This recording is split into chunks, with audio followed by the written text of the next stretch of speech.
2, 1, fire. Fire.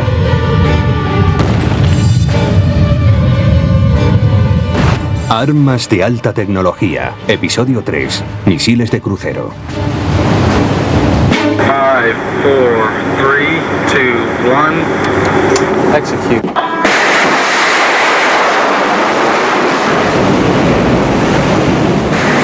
Los misiles de crucero de largo radio de acción, en tiempos los parias de las Fuerzas Armadas norteamericanas, ayudan en nuestros días a redefinir la estrategia militar de los Estados Unidos. Durante años y años se repetía como si fuera un chiste. Todo lo que necesitamos es un arma que solo tenga que saber la dirección.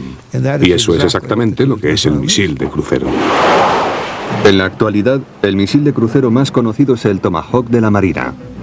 Puede ser lanzado desde submarinos o desde buques de guerra. Su alcance es de varios cientos de kilómetros y transporta una carga bélica convencional mortífera y precisa. Gracias a este misil se ha ampliado en gran medida la capacidad de las fuerzas navales.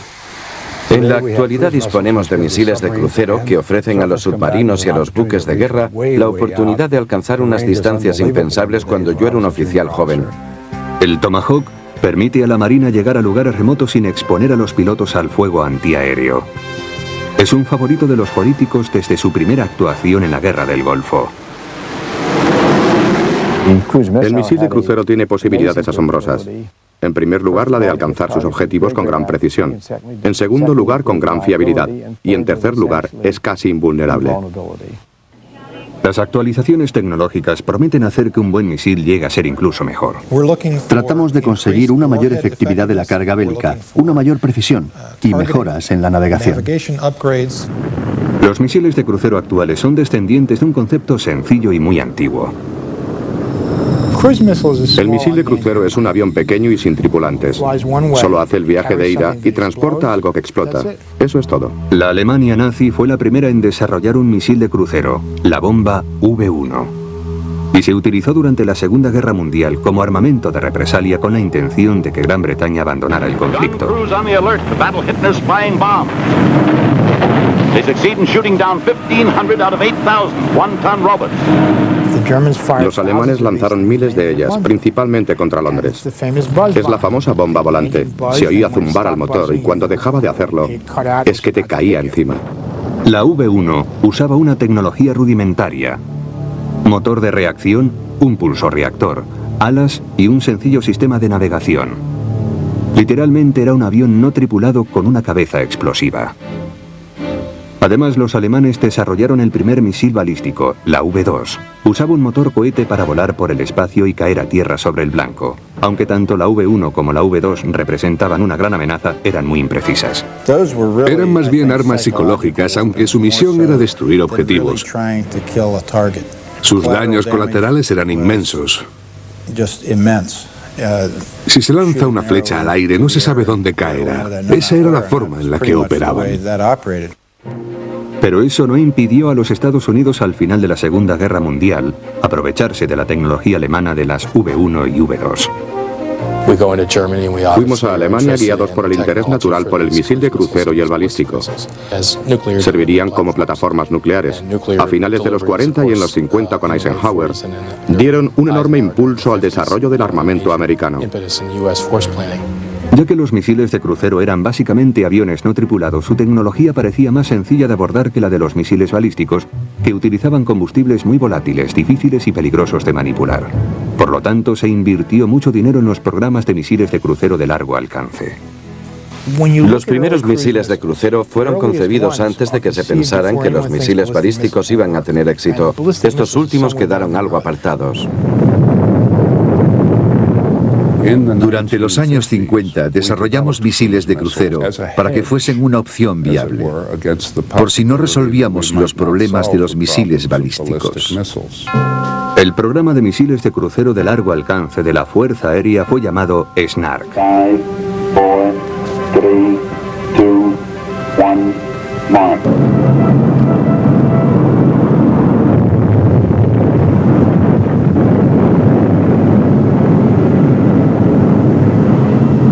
Heading relentlessly for her target, on she flies, beautiful and deadly. No obstante, desde el principio el Snark tuvo problemas técnicos. De hecho, tuvo tantos problemas que se bromeaba diciendo que el mar que rodeaba a Cabo Cañaveral estaba infestado de Snarks. La tecnología del Snark no estaba a la altura de las circunstancias. El sistema terminal de guiado para alcanzar el objetivo no era demasiado fiable. Problemas de guiado aparte, el Snark y otros misiles de crucero perdieron su interés cuando la Fuerza Aérea desplegó sus bombarderos. Con la tripulación del avión, especialmente el bombardero, se tenía una garantía mayor de alcanzar el objetivo. El bombardero a reacción se convirtió rápidamente en el arma predominante. Por su parte, la Marina tuvo más éxito con su misil de crucero nuclear llamado Regulus. A mediados de los años 50, la Marina había desplegado el Regulus a bordo de los submarinos. Sin embargo, no era considerado como un arma ideal. Los submarinos tenían que salir a la superficie. Los misiles de crucero se guardaban. Salían de ellos las alas plegadas mediante una rampa. Se les apuntaba y se les lanzaba con la asistencia de un cohete. Luego volaban por su cuenta hasta una distancia considerable. La Marina estaba investigando una nueva forma de utilizar los submarinos, un modo alternativo de lanzar cargas nucleares. Mientras la Marina desplegaba el Regulus, los misiles balísticos progresaban mucho más rápidamente de lo que se esperaba. En 1960, la Marina había desarrollado y alistado un submarino que lanzaba misiles balísticos. Se llamaba Polaris. Eso representó el final del Regulus. We have given to our country the preeminent weapon for her defense that has been brought down the road of inventions for over 2 decades. La Fuerza Aérea desarrolló a su vez misiles balísticos con base en tierra. Estos también ayudaron a clausurar el programa de misiles de crucero. Cuando se desarrollaron los misiles balísticos, no se concedieron más fondos para los programas de mejora de los misiles de crucero de la Fuerza Aérea y la Marina, ya que los misiles balísticos tenían una gran capacidad de disuasión. Eran dos formas distintas de llevar una carga explosiva a gran distancia, y era obvio que el misil balístico era la mejor manera de hacerlo. No se le puede derribar y llega al objetivo enseguida. En cuanto a los misiles balísticos, tuvieron una precisión adecuada y fueron fáciles de alistar. Los misiles de crucero pasaron a ser mucho menos atractivos. Los Estados Unidos abandonaron los misiles de crucero cuando su ejército se vio cada vez más implicado en la guerra de Vietnam durante los años 60. La Unión Soviética, sin embargo, pasó la década ampliando sus fuerzas navales. Su núcleo armamentístico estaba formado por el misil de crucero. La Marina se dio pronto cuenta de lo que la Marina soviética había desarrollado durante 10 años, mientras ellos habían estado distraídos con Vietnam. Una Marina que no estaba basada en los portaaviones, sino en los misiles contra barco, lanzados desde submarinos y buques de guerra. Los soviéticos continuaron con los misiles de crucero donde lo habíamos dejado nosotros. Muchos de sus misiles de crucero se parecían a los nuestros de la década de los 60. Nosotros nos detuvimos, ellos continuaron y los mejoraron. No tardaron mucho tiempo los Estados Unidos en apreciar cuán poderosos eran los misiles de crucero. El 21 de octubre de 1967, 4 meses después del final de la Guerra de los 6 días en Oriente Medio, el barco israelí Elad estaba de patrulla por el Mediterráneo, cerca de Port Said, Egipto. Los rusos habían vendido a sus clientes unos barcos pequeños provistos con misiles contra barco, el misil que llamamos Styx, y que ellos llamaban termita. Entre sus clientes estaban los egipcios. Salieron a cazar el barco, alcanzaron 3 veces al destructor y lo hundieron. 5 of the dead are buried in a mass funeral in the port city of Haifa. High Israeli officials attend along with 10,000 mourners. Creo que hizo que se dieran cuenta no solamente de las capacidades de los misiles de crucero, sino también de la vulnerabilidad de los barcos. La Marina se dio cuenta rápidamente de que cualquier barco soviético provisto de misiles era una amenaza para sus grupos de portaaviones. Cuando los rusos aparecieron en el Mediterráneo después de la guerra de 1967, nos dimos cuenta enseguida de que tenían una flota de superficie contra la que no estábamos preparados. Los misiles de crucero representaban una gran amenaza para la flota americana porque llevaban armamento nuclear y podían destruir muchos barcos simultáneamente. Eso era una amenaza estratégica para la Marina. Para contrarrestar la nueva amenaza soviética, la Marina decidió desarrollar de nuevo a los misiles de crucero.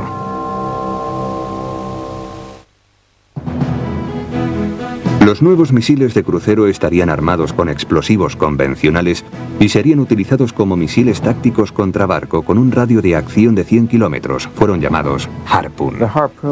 El Harpoon fue diseñado para ser transportado por un barco y ser lanzado contra otro. Se podría decir que son los descendientes modernos de los cañones de 355 y 406 milímetros de los antiguos acorazados. Tenían varias ventajas respecto a los cañones. Su alcance era mayor, pero lo más importante es que eran mucho más precisos. Los submarinos, destructores y cruceros podían llevar a bordo estos misiles. Con ellos ganaban una nueva capacidad de combate a gran distancia contra otros barcos y plataformas.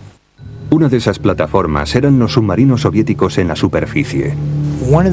Una de las virtudes del Harpoon era que podía hundir a un submarino en la superficie. Eso parecía una tontería, pero los soviéticos tenían que sacar a la superficie a sus submarinos para lanzar sus misiles y dirigirlos. Por eso, si se destruía al submarino después del lanzamiento, se acababa el ataque. Pero no todo el mundo estaba contento con el Harpoon, especialmente los pilotos. En la Marina, las personas que estaban a favor de los aviones tripulados consideraban al misil de crucero como una amenaza para sus misiones. Una de las misiones principales de la aviación embarcada era destruir los barcos soviéticos en el mar. Una solución alternativa representaba una amenaza para el grupo de personal dominante en la Marina. La Marina aseguró que el Harpoon sería considerado como un elemento adicional a los aviones tripulados, no como un sustituto. Se cargaron los misiles con alcance de 1000 kilómetros, diciendo que eran un complemento, no una amenaza para la aviación embarcada. Que era un sistema limitado, que nunca tendría la capacidad de la aviación del portaaviones. Incluso aunque el alcance del Harpoon era limitado, el misil necesitaba una nueva forma de guiado para localizar el objetivo. Los esfuerzos iniciales para apuntar el Harpoon, es decir, los esfuerzos para hacer que una plataforma se dirigiera a un objetivo más allá del horizonte, nos dieron una idea de lo que debíamos conseguir con las nuevas tecnologías. Como los satélites. Además de vigilar el arsenal nuclear soviético, los satélites norteamericanos empezaron a observar a los barcos rusos, enviando información de su posición a los barcos americanos provistos con el misil Harpoon. Por primera vez en la historia, los capitanes de los barcos estaban ligados a una red de información. Obtienen información de lo que les rodea, como si tuvieran un gran radar que viera a miles de kilómetros. Es una forma muy diferente de operar, lo que ahora se denomina centro de la red, donde se reúne toda la información que se ha recogido para formar una imagen de lo que nos rodea, una información para todos. La contribución de los misiles crucero contra barco ha sido la mayor de todas al armamento de los Estados Unidos. Muy grande. Ha cambiado nuestra forma de operar. La Marina previó un brillante futuro para los misiles de crucero. Desde el principio siempre se ha comprendido que el Harpoon tenía un gran potencial de desarrollo para extender su alcance y su capacidad. Sin embargo, aún existía una gran distancia entre la tecnología de misiles de los Estados Unidos y la de la Unión Soviética. Por eso, cuando el presidente Nixon y su consejero para la Seguridad Nacional, Henry Kissinger, empezaron a finales de los años 60 las conversaciones del primer tratado de limitación de armas estratégicas con la Unión Soviética, trataron desesperadamente de negociar los misiles de crucero, pero sin éxito. Los soviéticos no querían ni oír hablar de ellos. Los excluyeron, seguramente con razón, porque había muchas cosas de las que hablar. Lo principal eran los misiles balísticos. Había que limitar su desarrollo, aunque solo se consiguiera eso. Después de que se firmara en 1972 el primer tratado SALT, que limitaba los misiles balísticos, la administración de Nixon se lanzó rápidamente a desarrollar misiles de crucero nucleares para contrarrestar la amenaza soviética. Una semana después de la firma, me enteré de que el secretario de Defensa iba a pedir $20 millones al Congreso para iniciar un programa de submarinos lanzadores de misiles nucleares. A la pregunta de si debía iniciar un programa con ese presupuesto, se me contestó: bueno, dinos cuánto necesitas para el próximo año. El trabajo que la Marina estaba realizando para misiles contra barco fue cancelado para desarrollar los misiles nucleares de largo alcance. Lo que ocurrió es que el dinero se invertía en el misil de crucero, pero se usaba la mayor parte para desarrollar misiles de crucero nucleares de ataque al suelo, que estarían basados en submarinos y en buques de guerra. La Marina, sin embargo, consideraba que su misión principal era patrullar por los océanos en misiones convencionales, no repeler un ataque nuclear soviético. Por eso dudaba en invertir su presupuesto en otro programa de armas nucleares. No es que la Marina fuera hostil al proyecto, sino que era reacia a invertir sus escasos recursos económicos en él. Una preocupación natural de todas las armas. Si la Marina se mostraba tímida, la Fuerza Aérea era totalmente adversa. La Fuerza Aérea no estaba desarrollando un misil de crucero de largo alcance. Estaba desarrollando el bombardero B-1B y esa era nuestra prioridad. A la pregunta de por qué el misil de crucero no le gustaba a la Fuerza Aérea, se podría responder diciendo que la aviación existe para que vuelen sus tripulantes. Incluso aunque utilicen muchos misiles, volar es lo mejor para la Fuerza Aérea. Sin embargo, la Fuerza Aérea envió un oficial del NACE al Departamento de Misiles de Crucero de la Marina que se encargaba de desarrollar la tecnología necesaria para el ingenio. Lo primero que había que resolver era la navegación. Incluso antes de mi llegada se nos había ofrecido un sistema que iba comprobando el terreno. Sentía las ondulaciones del suelo y las comparaba con mapas digitalizados almacenados en su memoria. Locke tuvo mucho cuidado eligiendo una tecnología que, aunque parecía muy audaz para algunos, era ya tecnología probada. Y tuvo éxito en su decisión. No tuvo que escoger tecnología vanguardista, sino otra que ya estaba funcionando en diversos programas. El sistema de guiado de Locke había sido estudiado para los misiles balísticos, pero se rechazó porque no existía todavía la tecnología necesaria. En los años 70 el panorama había cambiado radicalmente. La información del mapa tenía que ser almacenada en el misil, la ruta por la que se iba a viajar. Las nuevas técnicas informáticas de las memorias hicieron que esto fuera posible. La primera prueba del sistema se realizó en abril de 1973 en Nueva Inglaterra con el sistema de guiado del misil suspendido al ala de un avión. Objetivo, el aeropuerto de Burlington, Vermont. Tratamos de complicar todo lo posible la navegación. El avión tenía que ir en una dirección, luego en otra y después volver. Fue un éxito enorme. No es que fuera un gran salto técnico, sino una aplicación inteligente de una tecnología que ya existía. El trabajo de digitalizar los mapas se llevó cientos de horas hombre. Mientras la Marina se dedicaba a su misil de largo alcance, la Fuerza Aérea se centraba en la protección de sus bombarderos desplegados en misiones nucleares contra la Unión Soviética. Un equipo muy interesante con el que se inició la investigación fueron los señuelos. Los bombarderos podían llevar bajo sus alas o en el compartimento de bombas un señuelo que, al ser lanzado, hiciera parecer al radar enemigo que era el auténtico bombardero. A continuación, la Fuerza Aérea decidió convertir los señuelos en armas. Era muy caro y muy grande. Y los ingenios nucleares pueden ser muy pequeños. ¿Por qué no hacer un misil con una misión doble? Un señuelo que también fuese un arma. De hecho, lo que la Fuerza Aérea había conseguido era un misil de crucero rudimentario. Los primeros misiles de crucero de la Fuerza Aérea eran de corto alcance. Eran llevados por los B-52 y después de la penetración serían lanzados a una distancia de unos cientos de kilómetros contra las bases de misiles superficie-aire y contra los radares. No se pensaba en un misil de crucero de gran alcance que dejara atrás al bombardero y siguiera contra su objetivo. Pero esa era la idea que se le había ocurrido a los dirigentes civiles del Pentágono. Lo bueno de los misiles de crucero en misiones de ataque nuclear es que permitían que los bombarderos no sobrevolaran la Unión Soviética. De esa forma, podían lanzar su carga sin entrar en territorio soviético. Sin embargo, este potencial de largo alcance de los misiles de crucero hizo peligrar las esperanzas de la Fuerza Aérea de sustituir al B-52 con un nuevo bombardero. Mientras la Marina norteamericana hacía grandes progresos con sus misiles de crucero nucleares de largo alcance, la Unión Soviética se dio cuenta de que tenía que replantearse la guerra en el mar.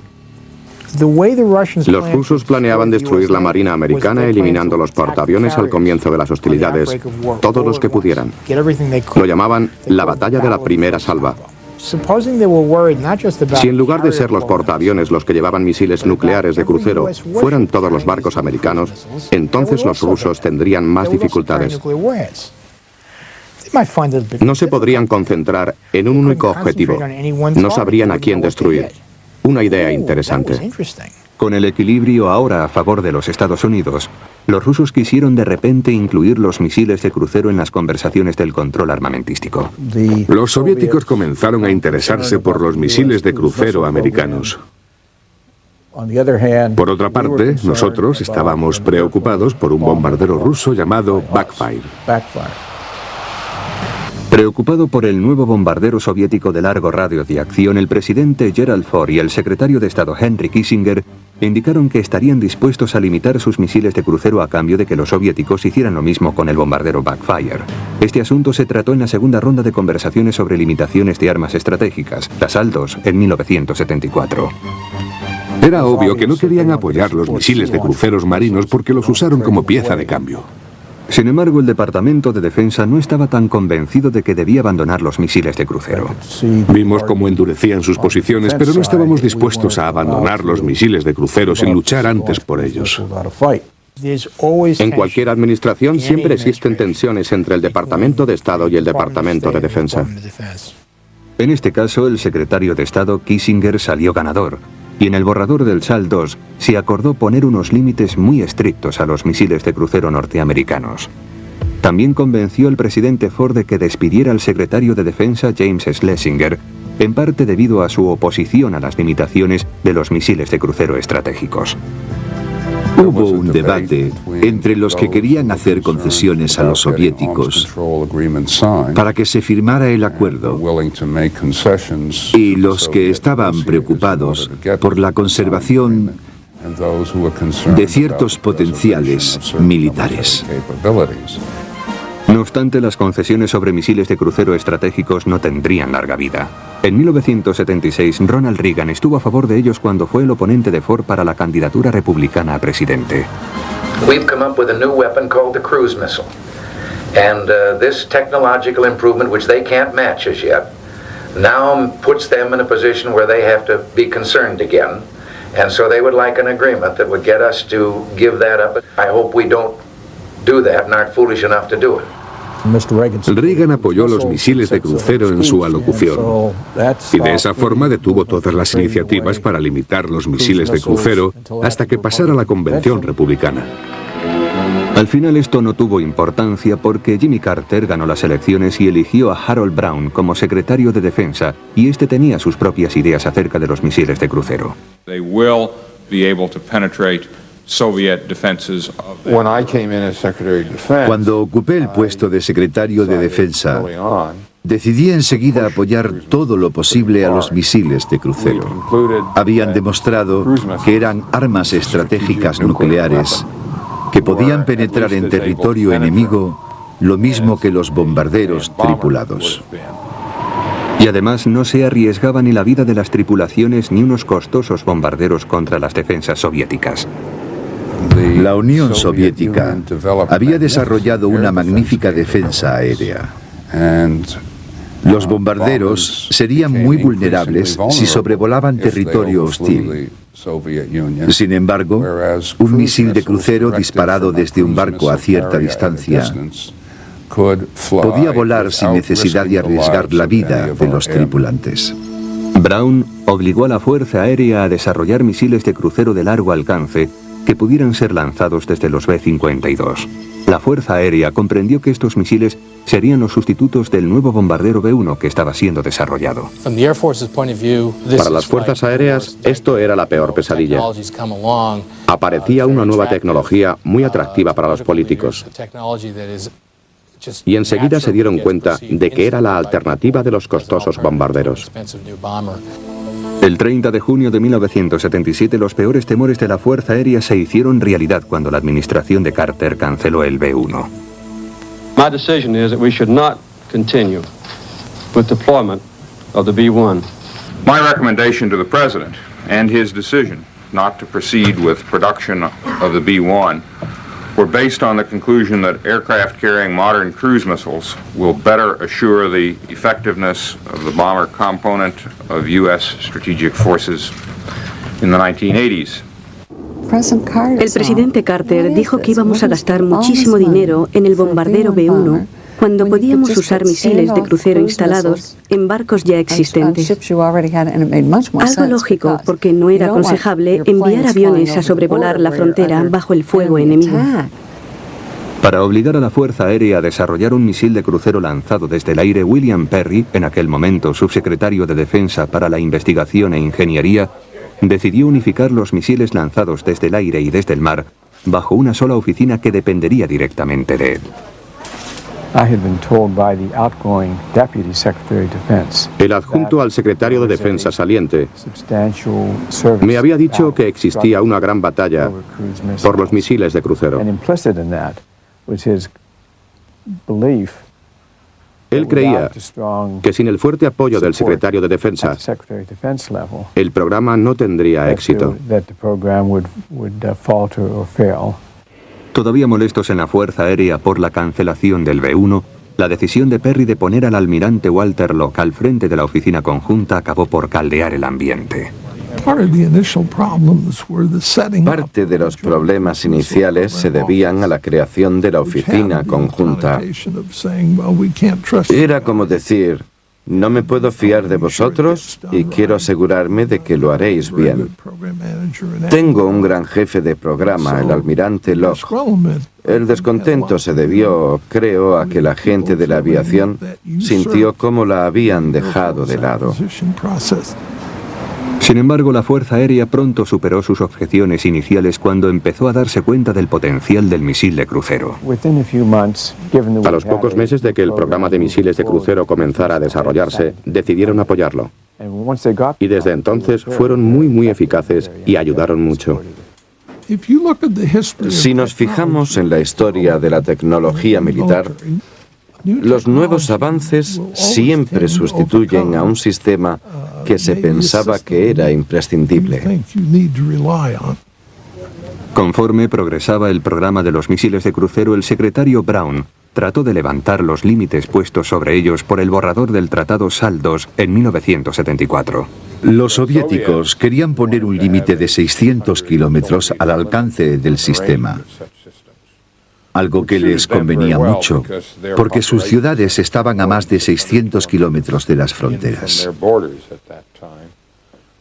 Sin embargo, en los Estados Unidos, el 80% estaba a menos de 600 kilómetros de la frontera.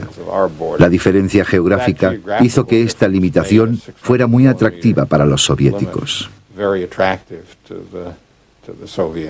Al final se convirtió en un punto conflictivo porque el presidente Carter no pudo conseguir que el Senado estuviera de acuerdo con las previsiones del Tratado SALT II. Al mismo tiempo, el programa del misil nuclear de crucero había dado un gran salto hacia el desarrollo de la nueva tecnología. Se trabajó en el programa con energía y dedicación. Y como resultado, los lanzamientos tácticos y estratégicos, los lanzamientos desde el aire y desde submarinos y barcos, se adelantaron a lo planificado y se sobrepasó la capacidad prevista. Pero sin embargo no fueron los misiles nucleares de crucero los que ganaron la competición, sino sus primos, los misiles convencionales. En cuanto la tecnología de los misiles de crucero de largo alcance lanzados desde el mar o desde el aire estuvo madura para la oficina conjunta del almirante Locke, el Departamento de Defensa decidió pasar el desarrollo del denominado ALCM, o misil de crucero lanzado desde el aire, a la División de Sistemas de la Fuerza Aérea. El programa del ALCM recayó sobre mí en la Fuerza Aérea porque lo íbamos a integrar en el programa de actualización del B-52 y su aviónica. Fue una integración muy compleja y nosotros nos encargamos de ella. Desde el principio, el misil de la Fuerza Aérea solamente llevaba una carga bélica de una única clase. Siempre fue una carga nuclear porque la llevaba la Fuerza Aérea Estratégica. Los bombarderos lanzarían los misiles y luego harían la incursión, ya que los B-52 podían llevar 12 misiles y además bombas de gravedad internas. La Fuerza Aérea ayudó a modificar el misil estratégico de crucero de la Marina llamado Tomahawk para que pudiera ser lanzado desde tierra. Había preocupación por la posible construcción en la Unión Soviética de misiles balísticos de alcance intermedio.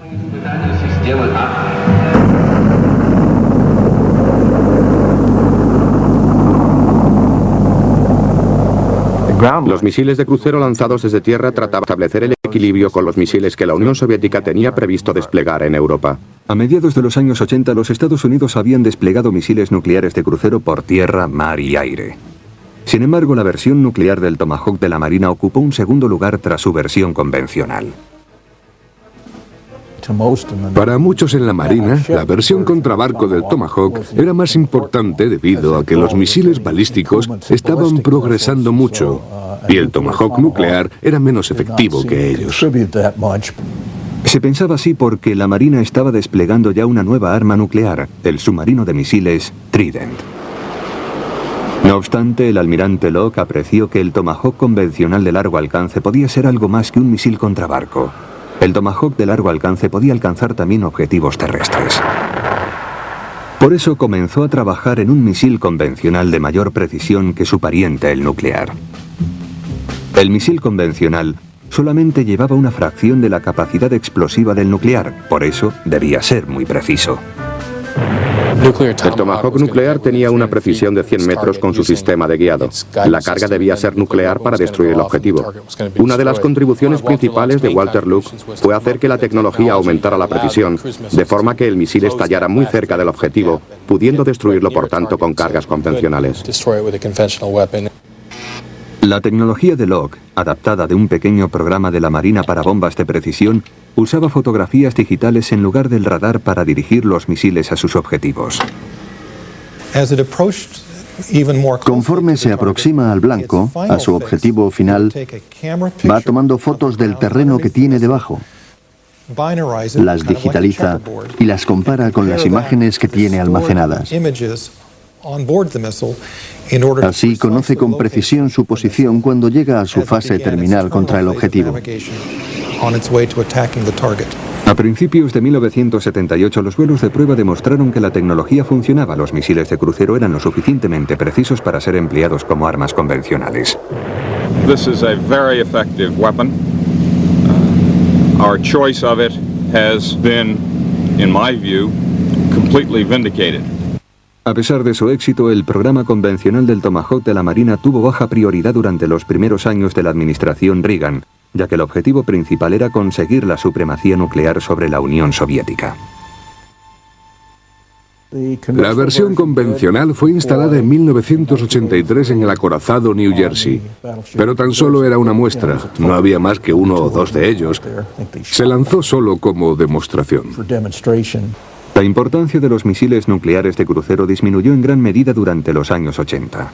Por eso los presidentes Reagan y Gorbachev estuvieron de acuerdo en el año 1987 en eliminar los misiles de corto y medio alcance, incluyendo los misiles lanzados desde tierra. For the first time in history, the language of arms control was replaced by arms reduction. In this case, the complete elimination of an entire class of US and Soviet nuclear missiles. La caída del muro de Berlín y el colapso de la Unión Soviética alteró drásticamente el interés por el programa de misiles de crucero, ya que la atención pasó del campo de batalla nuclear al campo de batalla convencional. Iban a ser utilizados como estrategia de disuasión contra la Unión Soviética. Ahora que ya no existía la Guerra Fría, se debía reconsiderar esta estrategia. Como resultado, la Fuerza Aérea comenzó a reconvertir algunos de sus misiles nucleares de crucero de largo alcance a misiles con carga convencional, mientras la Marina siguió desarrollando el Tomahawk convencional. Creo que la expansión de la Marina hacia los campos convencionales con los misiles de crucero fue contemplada con algo de escepticismo y preocupación por la Fuerza Aérea, porque entendió que su actuación invadía el ámbito terrestre. Pero no solamente la Fuerza Aérea se molestó por el Tomahawk, los pilotos creyeron que el misil podía restarles protagonismo. Creo que los aviadores navales consideraban que había aumentado el alcance del ataque y que eran una amenaza potencial para la aviación tripulada. Entraron en competición con la aviación embarcada. Los pilotos pensaban que la gente estaba influenciada por los avances de la tecnología y valorarían más a los misiles que a ellos mismos, aunque sus partidarios decían que era un complemento de sus misiones. De hecho, los pilotos navales estaban a punto de averiguar en el Golfo Pérsico lo útiles que eran los Tomahawk.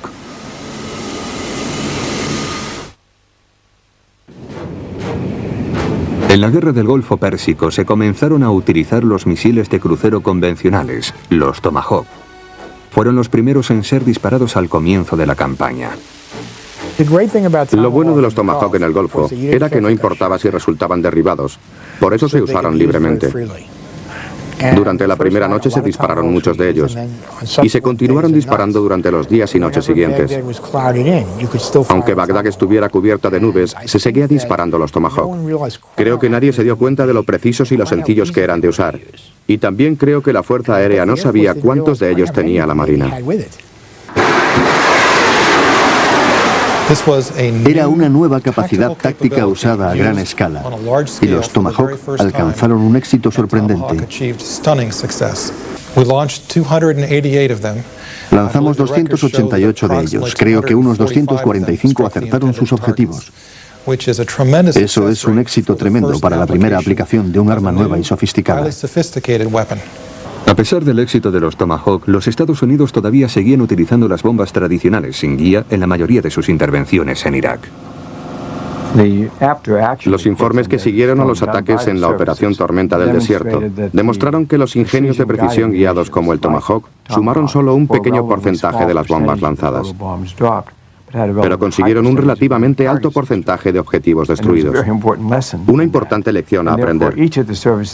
Por eso, desde entonces, se quiere disponer de una mayor cantidad de armamento guiado de precisión.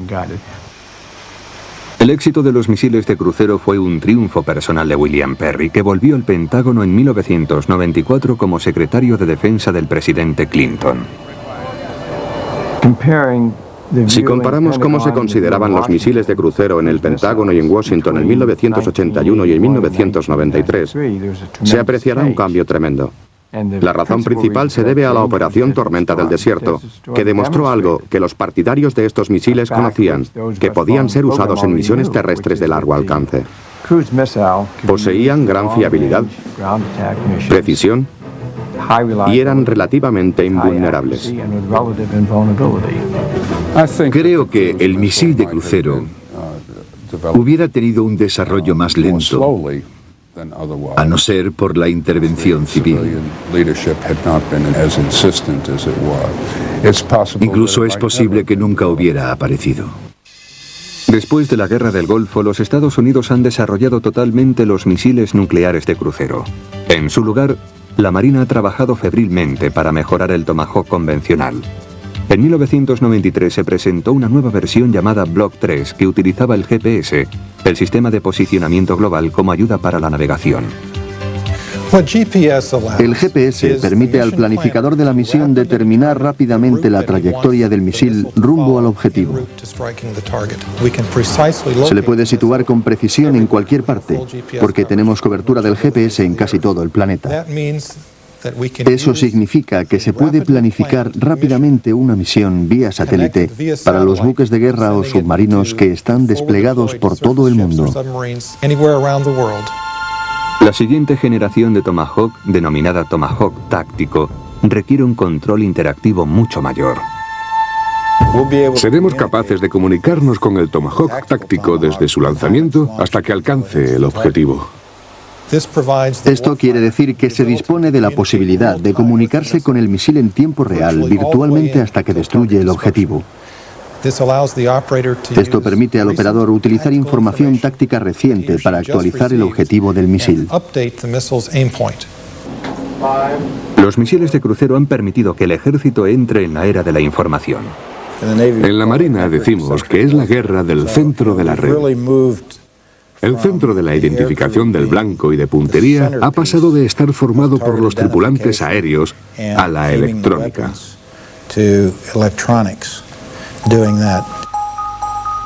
Debido a que los misiles de crucero realizan las misiones de bombardeo sin poner en peligro a los aviones o a sus tripulaciones, los Estados Unidos los han utilizado con frecuencia desde la Guerra del Golfo en Bosnia, Kosovo, Irak, Sudán y Afganistán.